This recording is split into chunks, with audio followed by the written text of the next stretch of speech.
Aujourd'hui, on parle van aménagé, paquet cadeau et marketing digital pour les profs de yoga. Et à la fin de cet épisode, je te soumets une question que je me pose. Spoiler, je n'ai pas la réponse. Je te laisserai donc réfléchir, méditer sur ce sujet. J'ai vraiment adoré le cours de yoga aujourd'hui. Mais j'aurais bien une petite question à poser à la prof. Tu crois que je peux ? Mais oui, vas-y, elle est sympa la prof. Et puis, en plus, elle en fera peut-être une brève sur son podcast. Tu sais, c'est ces petits épisodes spontanés et courts dans lesquels elle rapporte les conversations qu'elle a eues entre deux cours avec des élèves ou des profs de yoga. Et il y a toujours une petite réflexion à la clé. Alors vas-y.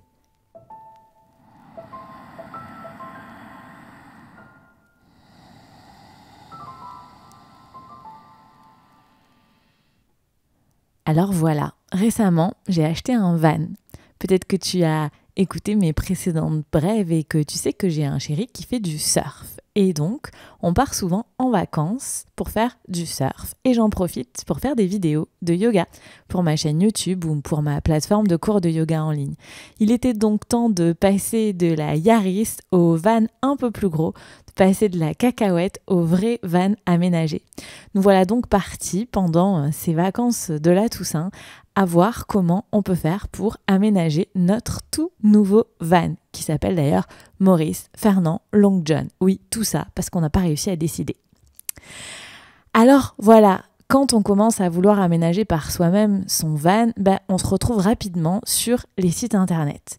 Et on se rend compte qu'il y a plein de gens qui font des choses formidables, que ce soit des tutos en vidéo sur YouTube ou des blogs avec des articles à n'en plus finir pour t'expliquer tous les détails de l'aménagement des vannes. Et ça, c'est vraiment, vraiment génial. Alors tu vas me dire, c'est quoi le rapport avec le métier de prof de yoga, avec le yoga ? Eh bien, en fait, en fouillant sur ces sites internet de vannes aménagées, je suis très rapidement tombée sur un blog assez connu et qui proposait de m'abonner à le Netflix, pour reprendre leur mot, le Netflix du van aménagé, avec des tutos vidéo pour aménager ton van, avec des coachings collectifs 2 fois par mois pour poser tes questions à des experts. Et là, je me suis dit, ah ouais, en fait, tu sais très bien où t'es, tu connais très bien tout ça. En fait, c'est un peu comme quand toi, tu dis ou quand d'autres profs de yoga disent que leur plateforme de cours de yoga en ligne, c'est le Netflix du yoga.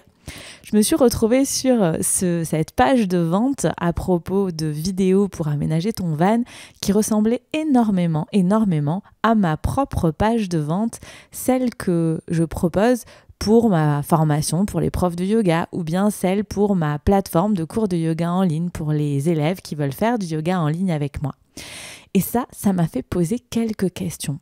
Parce que d'un certain côté, c'est plutôt rassurant de retrouver le même contenu, les mêmes listes de choses dans ces pages de vente parce qu'on a la sensation de savoir où on est, de savoir ce qu'on va acheter, de savoir pourquoi on va payer. Et d'ailleurs, c'est des conversations que j'ai eues assez régulièrement avec mes élèves qui aiment bien la clarté des sites internet, de mon site internet, parce qu'ils trouvent toutes les infos. Mais en fait, je me disais, c'est un peu comme si tu avais appris avec des formations en marketing digital à faire le paquet cadeau du cadeau, à faire l'emballage. Mais au final, l'emballage est un peu le même chez tout le monde. L'emballage est le même que tu parles de yoga ou de van aménagé.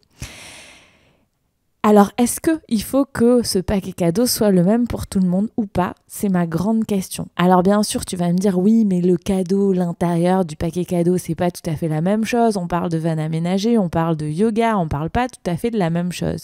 Oui, ok, mais la créativité dans tout ça, elle est où ? Comment je fais pour me démarquer du reste du monde ?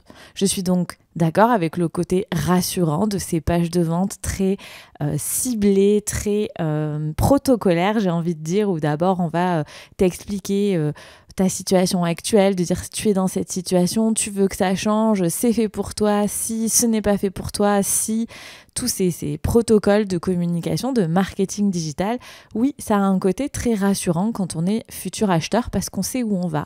Mais je trouve que ça empêche de voir aussi un petit peu la créativité, de voir la personnalité de la personne qui te vend son produit. Alors, comment faire ? Comment faire pour peut-être changer légèrement ce paquet cadeau pour qu'il soit plus représentatif de qui tu es et que ce ne soit pas le même paquet cadeau que ton voisin, que celui qui crée des vannes aménagées ?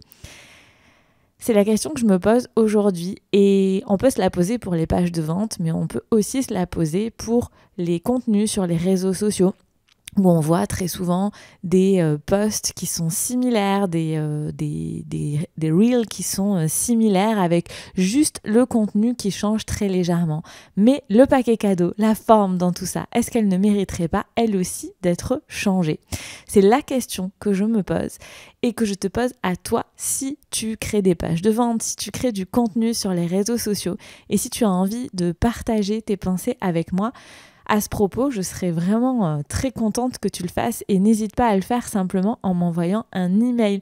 Tu retrouveras mes contacts dans les notes de l'épisode ou sous la vidéo si tu m'écoutes sur YouTube pour me partager tes réflexions à propos de ces pages de marketing digital, de ces contenus qui sont au final très souvent protocolaires et très souvent les mêmes qu'on parle de vannes aménagées ou de vidéos de yoga. Qu'est-ce que tu en penses et qu'est-ce qu'on peut trouver potentiellement comme solution pour que ça change ? Est-ce que ça va complètement déstabiliser le potentiel futur acheteur ou pas ? Voilà les questions que je me pose. N'hésite donc pas à répondre à ces questions en me contactant directement, ce sera un grand plaisir de te lire. Pense à t'abonner à Bref de ta fille si ce n'est pas fait et à laisser des notes, des étoiles ou des cœurs pour m'aider à faire connaître ce podcast. À très vite.